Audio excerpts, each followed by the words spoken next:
ఏ బహుమానం అయినా కవరింగ్ బాగుంది నాన్న, లోన బాగుంటుంది.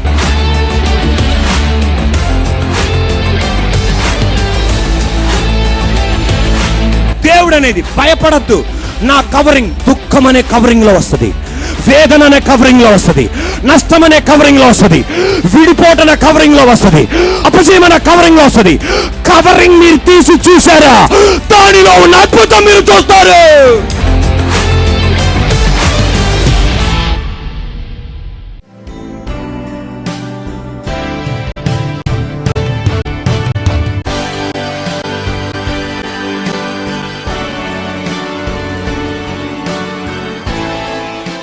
ప్రియ చెల్లి నాగరాణి ఫస్ట్ ఒక పాప జన్మించింది. ఆ పాప జన్మించి మరణించింది. 5 సంవత్సరాల దాకా పిల్లలు లేరు. అన్న ప్రార్థన పండగలకు వచ్చారు. 5 సంవత్సరాల తర్వాత దేవుడు గర్భఫలాన్ని ఇచ్చాడు. చప్పట్లు కొడుతూ దేవాదేవుని మహింపరుద్దాం. మన మందిరంలో జరిగే అన్నీ యేసయ్య వలనే. మన ప్రార్థన, మన భక్తి, మన ఉపాసాలు కాదు. ఎవరి వలన జరుగుతున్నాయి? యేసయ్య వలన మాత్రమే జరుగుతుంది. ఆమేన్.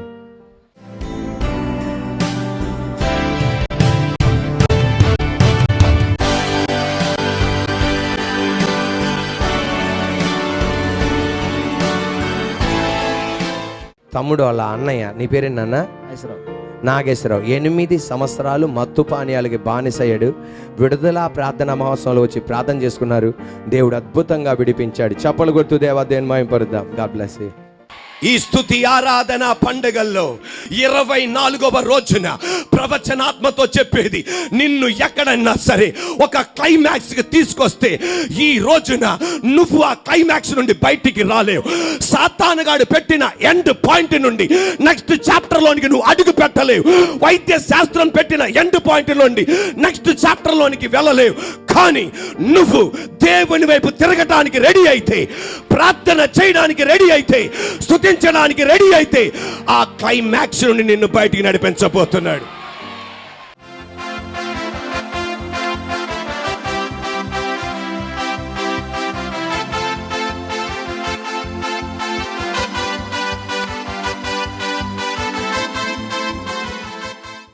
ఈ పగటి వేళ ధ్యాన నిమిత్తమై అపొస్తల కార్యం 16వ అధ్యాయం 26వ వాక్యం.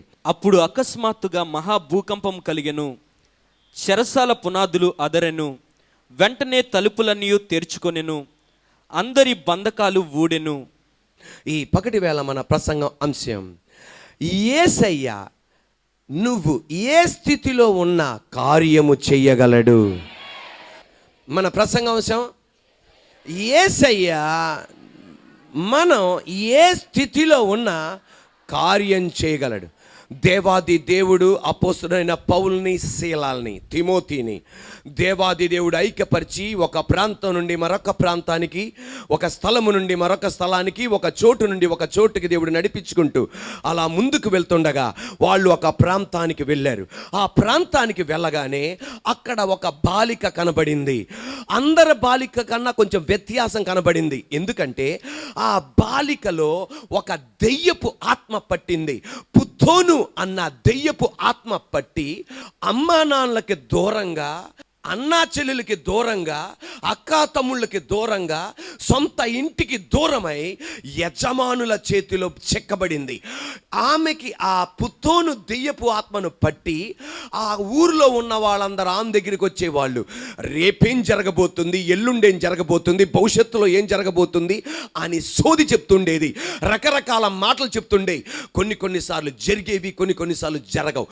తద్వారా తల్లిదండ్రుల ఆశ, మా పాప మా దగ్గరికి వస్తే బాగుండని. ఇంటి దగ్గర ఉండదు, కట్టేసినా ఉండదు. తద్వారా యజమానులు ఆమె ద్వారా క్యాష్ చేసుకుంటున్నారు, డబ్బులు సంపాదించుకుంటున్నారు, పలుకుబడి సంపాదించుకుంటున్నారు. ఆ దెయ్యం పట్టి ఆమె వికృతాకారంగా మారింది. అన్నం తినట్లా, నీళ్లు తాగట్లా, బలవంతం చేసి తినిపిస్తున్నారు, బలవంతం చేసి తాగిస్తున్నారు, వికృతాకారంలో కనబడింది. అటువంటి టైంలో దేవాది దేవుడు ఆ ఊరికి నడిపించగా ఆ బాలికలో ఉన్న దెయ్యపు ఆత్మ, పుత్తోను ఆత్మ ఏమందంటే, పౌలు శీలను చూసి సర్వోన్నతుడైన దేవుని కుమారులు, సర్వోన్నతుడైన దేవుని కుమారులు కుమారులు అనగానే పౌలు గుర్తుపట్టి శీలలు వివేచించి ఇది ఈమె కాదనేది ఆమెలో ఉన్న దెయ్యపు ఆత్మ అంటుందని నజరేయుడైన యేసు నామములో ఆమెని పట్టి పీడిస్తున్న దెయ్యపు ఆత్మ ఆమెని వదిలిపో అనగానే వెలవెలలాడి ఆ దెయ్యపు ఆత్మ కొన్ని సంవత్సరాల నుండి కొన్ని నెలల నుండి పీడించి యజమానులకే ప్రయోజనకరంగా తల్లిదండ్రులకు ప్రయోజనకరంగా లేని ఆ బిడ్డను నా దేవుడు స్వతంత్రపరిచాడు. తద్వారా ఎవరికి కోపం వచ్చిందంటే ఆ యజమానులకి కోపం వచ్చి లేనిపోయిన బురద జల్లి లేనిపోయిన మాటలు చెప్పి వాళ్ళని కర్రతో కొట్టి కొరడాతో కొట్టి చెరసాల్లోనికి ఇన్నర్ ఛాంబర్లోనికి తీసుకెళ్ళి 2 కాళ్ళకి బోండాలు బిగించి భయంకరంగా వాళ్ళని హింసిస్తుండగా అటువంటి టైంలో పౌలు శీలలు ప్రార్థన చేయడం ప్రారంభించారు, స్తుతించడం ప్రారంభించారు. అక్కడ ఉన్న చెరసాల్లో ఉన్న వాళ్ళందరూ వింటున్నారు, ఇదేం ఖైదీలు రా బాబు, వీళ్ళు ప్రార్థన చేయడం ఏంటి, స్తుతించటం ఏంటి అని వాళ్ళు వింటుండగా దేవుని బిడ్డలారా, తోటి ఖైదీలు కాదు వినేది, సర్వశక్తి కలిగిన దేవుడు వింటున్నాడు. సర్వశక్తి కలిగిన దేవుడు వింటున్నాడు. సర్వశక్తి కలిగిన దేవుడు వింటున్నాడు. విని ఏం చేశాడంటే భూకంపాన్ని పంపించాడు. ఆ భూకంపం పంపించగానే చెరసాల తలుపులు ఒకటి తర్వాత ఒకటి ఊడిపోయినాయి. అంతే, ఒకటి తర్వాత ఒకటి తెరుచుకున్నాయి. చెరసాల్లో ఉన్న ప్రతి తలుపులు తెరవబడినాయి. విజయవాడ సబ్ జైల్లో, రాజమండ్రి జైల్లో, పెద్ద పెద్ద జైల్లో ఒకళ్ళిద్దరు ఉండరు, వందల కొలది వేల కొలది ఉంటారు. ప్రతి ఖైదీ చేతుల్లో సంకెళ్ళు ఉన్నాయి, కాలుకి బోండాలు బిగించారు. వెంటనే తలుపులలా తెరబడినాయో చేతుల్లో ఉన్న సంఖ్యలు తెగబడిపోయినాయి, కాల్లో ఉన్న బోండాలు తెగబడిపోయినాయి. అక్కడ ఉన్న చెరసాల అధిపతి, జైల్ సూపరింటెండెంట్, జైల్ నాయకుడు అనుకున్నాడు, అమ్మ నాయనో ఖైదీలందరూ వెళ్ళిపోయారు, అది మధ్యరాత్రి మిడ్ నైట్, ఖైదీలందరూ వెళ్ళిపోయారు, ఇక అయిపోయింది నా బతుకు అనుకుని చెప్పి తనకు తాను తన కత్తిని తీసుకొని, తన వరలో ఉన్న కత్తిని తీసుకొని తనకు తాను పొడుచుకుని చంపబోతుండగా పౌలు అన్నాడు, నువ్వు చంపుకోవద్దు, ఖైదీలు ఇక్కడే ఉన్నాం, మేము కూడా ఇక్కడే ఉన్నాం. వచ్చి అందరినీ చూశాడు. 101, 104, 103, 195, 196 అందరినీ చూశాడు. చూస్తే ఖైదీలు అందరూ అక్కడే ఉన్నారు, పౌలు శీలలు కూడా అక్కడే ఉన్నారు. వెంటనే అర్థమైంది, వీళ్ళ దేవుడు దిగి, పౌల దేవుడు దిగి, శీల దేవుడు దిగి చెరసాల తలుపులను తెరిపించి సంఖ్యలను తెగకొట్టించి కాళ్ళు బోండాలను తెంచి వీళ్ళని రక్షించాడు. వీళ్ళ దేవుడే దేవుడు. ప్రైజ్ ది లార్డ్, హల్లెలూయా. వీళ్ళ దేవుడే దేవుడు. సాష్టాంగపడి అన్నాడు, అయ్యలారా, రక్షణ పొందడానికి నేనేం చేయాలి? వెంటనే పౌలు శీలలు ఏమన్నారు తెలుసా? అపోస్తలుల కార్యం 16:31, కాబట్టి ప్రభు అయిన యేసునందు విశ్వాసముంచు, నువ్వును నీ ఇంటి వారును రక్షణ పొందుదురు. పౌలు శీలలు పుతోను దెయ్యం పట్టిన అమ్మాయిని ఆ దెయ్యపు శక్తి నుండి స్వతంత్రపరచగా వాళ్ళని జైల్లో వేశారు. సాతానుగాడు ఎందుకు జైల్లో వేపించాడు తెలుసా? ఈ పౌలు శీలలు మరొక పట్టణానికి వెళ్ళి సువార్త అందించకూడదు, మరొక రాష్ట్రానికి వెళ్ళి సువార్త అందించకూడదు, మరొక దేశానికి వెళ్ళి సువార్త అందించకూడదు, దెయ్యపు శక్తి నుండి స్వతంత్రపరచకూడదు, ఇంకొక వ్యక్తిని స్వస్థపరచకూడదు, ఇంకొక వ్యక్తికి యేసు ప్రభు గురించి తెలియపరచకూడదు, ఇంకొక వ్యక్తి నరకాన్ని ఖాళీ చేసి పరలోకానికి వెళ్ళకూడదు. అందువలన జైల్లో వేసి ఇది మీ ముగింపు, ఇది మీ ఎండు, ఎక్కడతో మీరు చచ్చిపోతారంతే, పేడ వదిలిపోయిందని పౌలు శీలలకి అర్థమైంది. ఇది మా ఎండు, ఇది మా ముగింపు, ఎక్కడతో ముగింపబడిపోయింది మా పరిచర్య. అయినా మనసులో ఒక ధైర్యం కలిగింది, మమ్ములను సాతానుగాడు ముగింపులోనికి తీసుకొచ్చిన ఈ పరిస్థితి నుండి బయటికి తీసుకురాగలిగిన ఒక దేవుడు ఉన్నాడని చెప్పి ప్రార్థన చేయడం ప్రారంభించారు, స్తుతించడం ప్రారంభించాడు.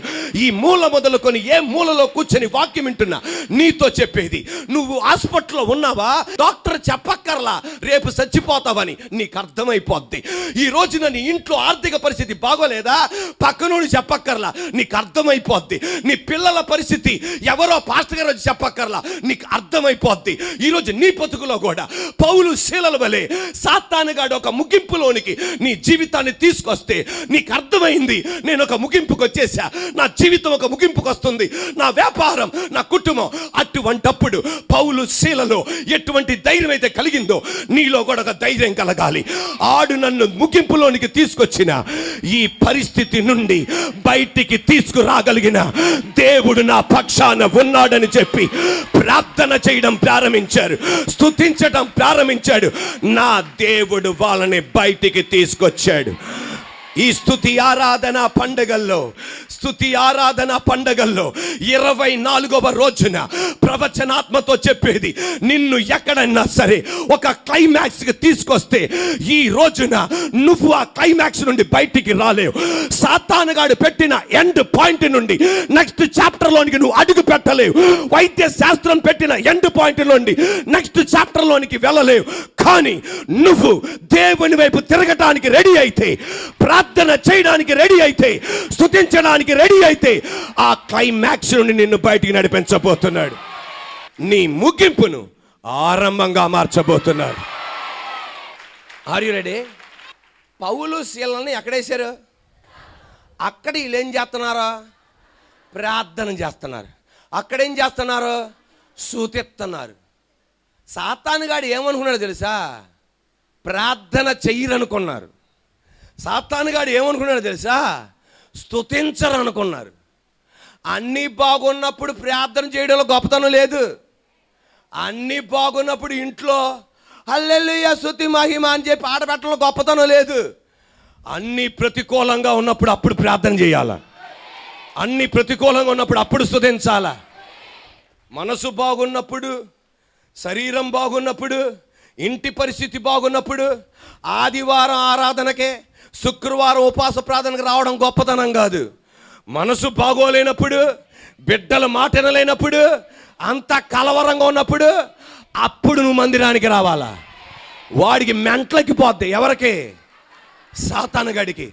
వీళ్ళు చెరసాల్లో కూర్చొని ప్రార్థన చేస్తున్నారు, చెరసాల్లో కూర్చొని స్తుతిస్తున్నారు. గొప్ప విశేషం, వీరి కాలుకి బోండాలు పెట్టారు కానీ దేనికి పెట్టలా. అది ప్రైజ్ ది లార్డ్, హల్లెలూయా.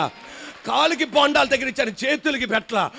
దేవుని పెట్టలారా, సాతానుగాడికి మెంట్లకి పోయింది. వీళ్ళేంట్రా స్తుతిస్తున్నారని చెప్పి దగ్గరికి వచ్చి చూశాడంట. బుర్ర గోకే లోపల నా దేవుడు బయట తీసుకొచ్చాడు. ఇది జరిగేది. ఆమేన్, హల్లెలూయా. సాతానుగాడు బుర్ర గోకే లోపల టపక్కమని బయటికి తీసుకొచ్చేసాడు అంతే. ఈరోజు ఒక మాట మీరు గమనించండి. నజరేయుడైన యేసయ్య నామములో యెహోషాపాతు 3 దేశాలు అతని మీదకి వచ్చినాయి. అమోనీయులు అతని మీదకి వచ్చారు, మోయాబీలు అతని మీదకి వచ్చారు, సెయిర్ మన్యములు అతని మీదకి వచ్చారు. అటువంటి టైంలో ఏం చేయాలి? అలగాల, సనగాల. కానీ ప్రార్థన చేయడం ప్రారంభించాడు, స్తుతించడం ప్రారంభిస్తే సాతానుగాడు వచ్చాడు. వీళ్ళు ప్రార్థన చేస్తున్నారేంటి, స్తుతిస్తున్నారేంటి అని అది బుర్ర గోకే లోపల నా దేవుడు బయట తీసుకొచ్చేసేసాడు. యెహోషువ యెరికో పట్టణాన్ని స్వాధీనపరచమన్నాడు. అలాగే దేవాది దేవుడు చెప్పిన మాట ప్రకారం 1వ రోజు తిరిగారు, 2వ రోజు తిరిగారు, 7 రోజులు తిరిగారు, ఏమీ జరగల. 7వ రోజున 6 సార్లు తిరిగారు, ఏమీ జరగల. 7వ రోజున స్తుతిస్తుంటే సాతానుగాడు వచ్చి చూశాడంట. ఏమీ జరగకపోయినా స్తుతిస్తున్నారేంటనని ఆ టైంలోనే నా దేవుడు గోడను కూర్చుకుపడేశాడు. ఈ రోజున హల్లెలూయా, నీ వేదనలో, నీ ఇరుకులో, ఆయన నీ క్లైమాక్స్లో, నీ ముగింపులో నువ్వు ప్రార్థన చేయడానికి ఇష్టం లేనప్పుడు, స్తుతించడానికి నీకు ఇష్టం లేనప్పుడు ప్రార్థన చేయడం ప్రారంభించు, స్తుతించడం ప్రారంభించు. నీకు తెలవకుండానే ఆ సెకండ్లోనే నేను బయటికి అనిపించగలడా. పౌలు శీలలు ఆ బాలికలో పట్టిన పుత్తోను అన్న దెయ్యపు ఆత్మను వెళ్ళగొట్టి స్వతంత్రపరిచాడు. ఒక మాట మీరు గమనించండి. ఒక వ్యక్తిలో ఉన్న దెయ్యపు ఆత్మ ఒక స్త్రీ నుండి బయటికి వెళ్ళిపోతే, ఒక పురుషుడి నుండి బయటికి వెళ్ళిపోతే అది ఎక్కడికి వెళ్తుంది తెలుసా? నరకానికి వెళ్దాం, హెడ్ ఆఫ్ ద డిపార్ట్మెంట్కి వెళ్తుంది. ఎవరు? లూసిఫరు. లూసిఫర్ దగ్గరికి వెళ్ళి లూసిఫర్ గారు అడిగితే ఏంటి వచ్చామని, ఆయన ఎవరో పాస్టర్ గారు యేసునామములో పో అంటే అన్నాడు. నేను బయటకు వచ్చా. ఈ లూసిఫర్ అంటది ఆయన అనగానే వచ్చేయడం ఏంటి అంటే, ఏముంది ఆయన పేరు ఎత్తితే పర్వాలా, యేసయ్యనామంటున్నారు వాళ్ళు. సాతానుగాడు ఏం చేస్తాడు తెలుసా? ఒక్కసారి ఆడు ఒక్కడి నుండి బయటకు వస్తే మరలా ఎవరిలోకి వెళ్దామా అని చూస్తుంటాడు. మరలా ఆమెలో పట్టిన పుత్తోను దెయ్యపాత్మ ఆమెలో నుండి పోయి తిరిగి తిరిగి తిరిగి ఎవరిలో ప్రవేశించింది తెలుసా? యజమానుల్లోనికి ప్రవేశించింది. ఎవరైతే ఆమెను హ్యాండ్ ఓవర్ చేసుకున్నారో వాళ్ళలోనే చేసి ఆ దెయ్యపు ఆత్మ అప్పటిదాకా అమ్మాయిని బాధించింది. కానీ యజమానుల్లో దూరి ఎవరిని బాధిస్తుంది తెలుసా? పౌలుని, శీలని బాధిస్తుంది. చెరసాల్లో పెట్టించింది, కర్రతో కొట్టించింది, కొరడాతో కొట్టించింది. ఆ దెయ్యపాత్మ మొన్నటి దాకా పుత్తోని దెయ్యపాత్మ బాలికలో ఉండి ఇప్పుడు యజమానిలో ప్రవేశించి పౌలు శీలను వేధిస్తుంది చెరసాల్లో ఉండి. అప్పుడు పౌలు శీలకు అర్థమైంది, ఇది అధికారుల తప్పు కాదు, అధికారులు జొరబడిన పుత్తోనాత్మ. ఇది యజమానుల పొరపాటు కాదు, యజమానుల్లో జొరబడిన పుత్తోనాత్మ. ఇది మమ్మల్ని లాఠీకర్రలతో కొడుతున్న వాళ్ళది కాదు, వాళ్ళ దూరిన పుత్తోనాత్మ. దీన్ని జయించాలంటే ఒకటి, ప్రార్థనా స్తుతులతో, ప్రార్థనతా స్తుతులతో శుద్ధించగానే పుత్తోని ఆత్మ ఆమెని బంధించాలని చూసినట్లుగా పౌలు శీలని బంధించాలని చూస్తే నా దేవుడు బయటికి తీసుకొచ్చేశాడు. ఈ పగటి వేళ నీ భర్త మంచోడే, నీ భర్తలో పట్టిన పుత్తోని ఆత్మ భార్యని పట్టించుకోకుండా, పిల్లల్ని పట్టించుకోకుండా తిరుగుతున్నాడు. ఏం చేయాలి తెలుసు? అటువంటి బయట రావడానికి ఒకటే, పోలీస్ స్టేషన్ కాదు, కోర్టు కాదు, మీటింగ్లు కాదు, ప్రార్థనా స్తుతులే. నేను చెప్పనా, నీ భర్త జీవితాన్ని దేవుడు మారుస్తాడు. నీ భార్య మంచిదే, కానీ భార్యలో పట్టిన పుత్తోనాత్మ ఏం చేస్తుందంటే భర్తను పట్టించుకోకుండా, పిల్లలను పట్టించుకోకుండా ఆమె ఇష్టానుసారంగా జీవిస్తుంది. ఒకటి, ఆమెను ఏమన్నా నీకు అర్థం కాదు. నువ్వు గనక ప్రార్థన చేసి స్తుతించడానికి రెడీ అయితే నా దేవుడు ఆ భార్యని స్వతంత్రపరుస్తాడు. నీ పిల్లలు మంచోళ్ళే, నీ బాబు మంచి బాబే, నీ పాప మంచి పాపే, కానీ వాళ్ళు ప్రవేశించిన పుత్తోనాత్మ నీ మాట విననీయకుండా, అమ్మ మాట విననీయకుండా, తల్లి మాట విననీయకుండా, తండ్రి మాట విననీయకుండా చేస్తున్నాయి. ఒకటి, లాఠీపర్లకు పెట్టి కొట్టడం కాదు, అట్లగాడ పెట్టి కాల్చడం కాదు, పొడవటం కాదు. ఒకటి, ప్రార్థన స్తుతిస్తే పౌలుని దేవుడు ఎలాగైతే చెరసాల నుండి బయట తీసుకొచ్చాడో నీ బిడ్డలను కూడా మాట వినేటట్టు చేయబోతున్నాడు. రెండు చేతులు పైకెత్తి యేసయ్యా ఈ పగటి వేళ జరుగును గాక.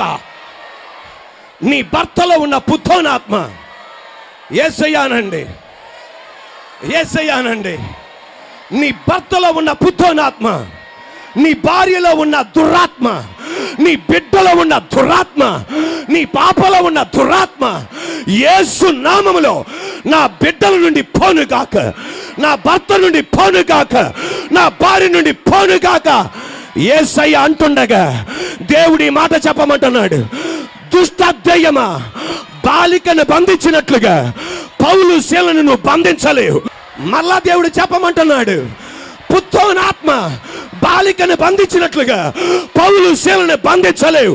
బాలికను బంధించినట్లుగా ఇక్కడ ఉన్న భర్తలను బంధించలేవు, భార్యలను బంధించలేవు, సంఘమును బంధించలేవు, కుటుంబాలని బంధించలేవు. యేసయ్యా ఇప్పుడే శరీరములో దాగబడిన కనబడని దయ్యాలు నిన్ను వదిలి పారిపోతున్నాయి. షకరబసియాందే. Are you ready? Are you ready? పుత్తోనాత్మ అనుకుంది, పుత్తోనాత్మ అనుకుంది బాలికని కొన్ని సంవత్సరాలు బంధించేశా. అదే పుత్తోనాత్మ అనుకుంది పౌలు శీలని చెరసాలలో కొన్ని సంవత్సరాలు ఉంచేసి, జీవిత ఖైదీగా ఉంచేసి చంపేస్తా. కానీ దేవుడు అన్నాడు, పుత్తోనాత్మ ఆ బాలికను బంధించినట్లుగా నా బిడ్డలను బంధించలేవు. ఈ రోజున దేవాది దేవుడు అంటున్నాడు, ఒక అన్యుడైన భర్తను బంధించినట్లుగా నీ భర్తను సాతానుగాడు బంధించలేడు. ఒక అన్యుడైన భార్యను బంధించినట్లుగా సాతానుగాడు నీ భార్యని బంధించలేడు. ఒక అన్యుడైన అబ్బాయిని అమ్మాయిని బంధించినట్లుగా యేసు నామములో మీ అమ్మాయిల్ని బంధించలేడు, మీ అబ్బాయిల్ని బంధించలేడు. నీ మీద ఉన్న దేవుని శక్తి.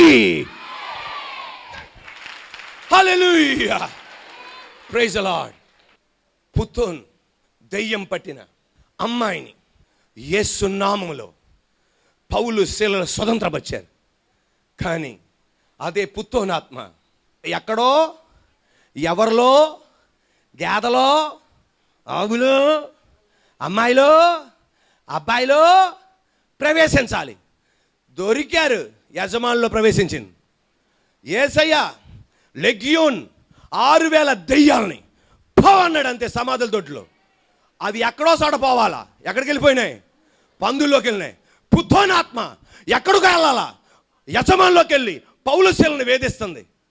ఒక మాట మీరు గమనించండి, సాతానుగాడు పుత్తోను ఆత్మని ఆర్ యు రెడీ వెళ్ళగొట్టినందుకు సాతానుగాడిచ్చిన రివార్డ్, సాతానుగాడిచ్చిన బహుమతి ఏంటి తెలుసా?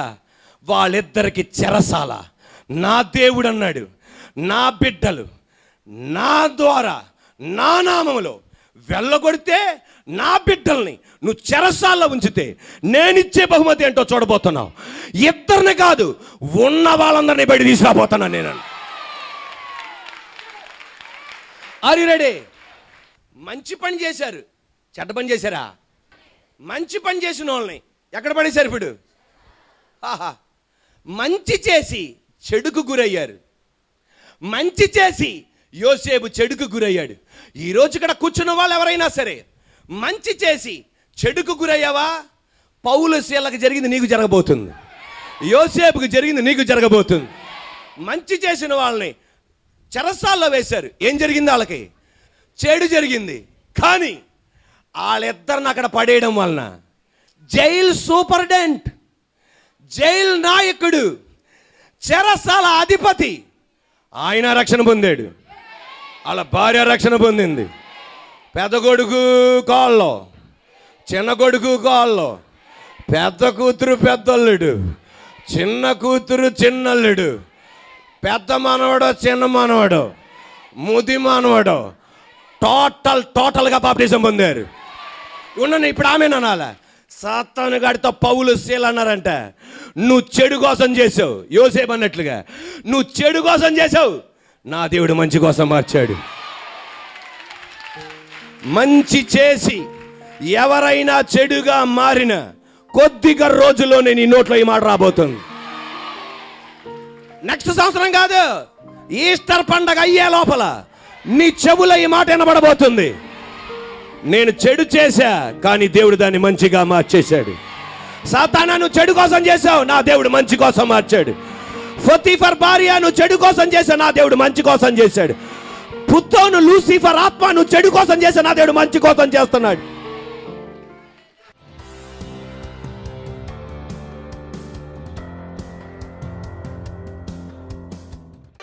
ప్రార్థన. పరలోకన్న మా తండ్రి, పరిశుద్ధాత్మదేవ, ఈ పగటి వేళ ఎందు పనికిరాన నిలబెట్టి మీరు వాడుకున్న విధానం బట్టి స్తోత్రం. యేసయ్యా, ఏ స్థితిలో అయినా నువ్వు కార్యం చేయగలిగిన దేవుడు అని రుజువుపరిచావు. యేసు నామములో నువ్వు చావద్దని చెప్పావు. యేసయ్యా, శత్రువు ఏ చెరసాల్లో నిన్నుంచినా, కనబడే చెరసాల్లో ఉంచినా, కనబడని చెరసాల్లో ఉంచినా, నా దేవుడు నిన్ను బయట తీసుకురాగలడు. యేసు నామములో నా దేవుడు, యేసయ్య నామములో బయట తీసుకొచ్చిన స్తోత్రం చెల్లిస్తున్నా. నీకు మహిమ చెల్లిస్తూ యేసు నామముతో నాము తండ్రి, ఆమేన్.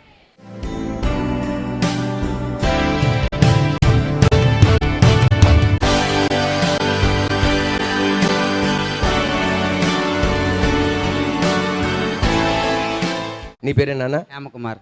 హేమకుమార్ మీద ఒక కేసు ఉంది. 4 సంవత్సరాల నుండి ఆ కేసు నడుస్తుంది. Jesus is our judge, Jesus is my advocate అన్న వాక్య ఆధారంగా 4 సంవత్సరాలు నడుస్తున్న కోర్టు కేసుని నా దేవుడు డిస్మిస్ చేసి క్యాన్సిల్ చేసినందుకు చప్పట్లు కొడుతూ దేవా దేవుని మహిమపరుద్దాం. God bless you.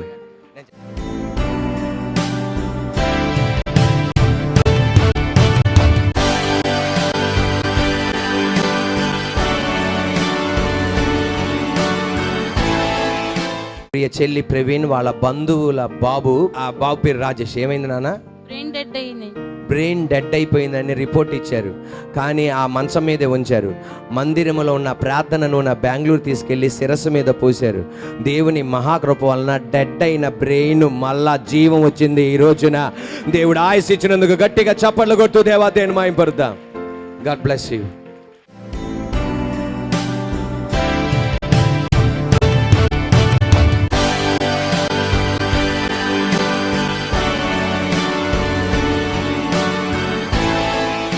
ప్రియ తల్లి పద్మ వాళ్ళ బాబు హోంగార్డ్గా చేస్తున్నాడు. 3 నెలలు ఉద్యోగానికి వెళ్ళపోవడం వలన ఉద్యోగం నుండి తీశారు. దేవుని సన్నిధిలో ప్రార్థన చేసుకున్నారు. నిన్న ఉదయం మళ్ళా తిరిగి ఉద్యోగం ఇచ్చారు. చప్పట్లు కొడుతూ దేవా దేవుని మహిమపరుద్దాం.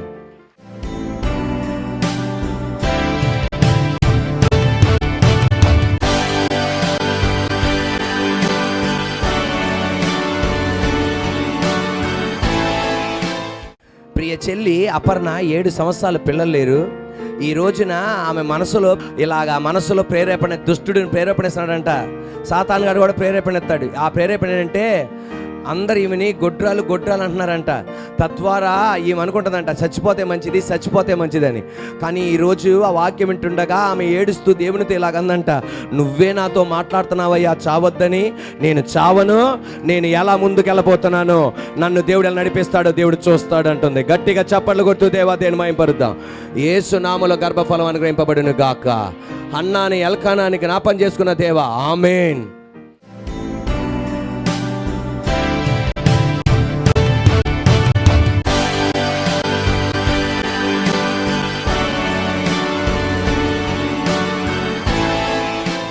ప్రియ చెల్లి సురేఖ వాళ్ళ మామయ్య గారికి టీబీ అన్నారు. దేవుని సన్నిధిలో ప్రార్థన చేసుకున్నారు. ఇప్పుడు ఏ రోగము లేదని చెప్పారు. చప్పట్లు కొడుతూ దేవా దేవుని మహిమపరుద్దాం. ఎవరు చెప్పారు నీ కుటుంబం బాగుపడదని? ఎవరు చెప్పారు నీ భర్త మారడని? ఎవరు చెప్పారు నీకు పిల్లలు కలగరని? ఎవరు చెప్పారు ఆ రోగము తగ్గదని? ఎవరు చెప్పారు ఆ ఉద్యోగం పొందలేవని? ఎవరు చెప్పారు ఆ ప్రమోషన్ నీకు దొరకదని?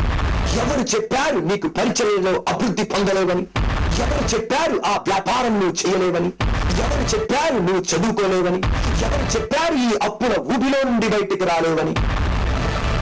ఫిలదెల్ఫియా ఏజీ చర్చ్ వారు నిర్వహించు యేసుతో ఆరాధన విజయవాడ విద్యాధరపురం ఆర్టీసీ డిపో ఎదురు రోడ్లోని ఫిలదెల్ఫియా ఏజీ చర్చిలో జరుగును. దేవుని కృప వలన ప్రతి ఆదివారం 4 ఆరాధనలు జరుగును. మొదటి ఆరాధన ఉదయం 6 గంటలకు, రెండవ ఆరాధన ఉదయం 8 గంటలకు, మూడవ ఆరాధన ఉదయం 10 గంటలకు, 4వ ఆరాధన మధ్యాహ్నం 12 గంటలకు మరియు ప్రతి శుక్రవారం ఉదయం 7 గంటలకు యూత్ లైవ్ మరియు ఉదయం 10 గంటలకు ఉపవాస ప్రార్థన జరుగును. రండి, యేసయ్య మీ నిందకు ప్రతిగా రెట్టింపు ఘనతను ఇచ్చును. మా ఫోన్ నంబర్స్ 9701100400 మరియు 9704100400.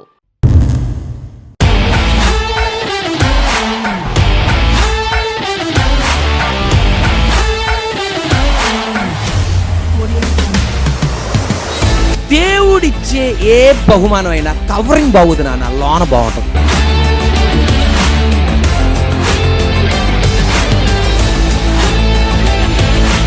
దేవుడు అనేది భయపడద్దు.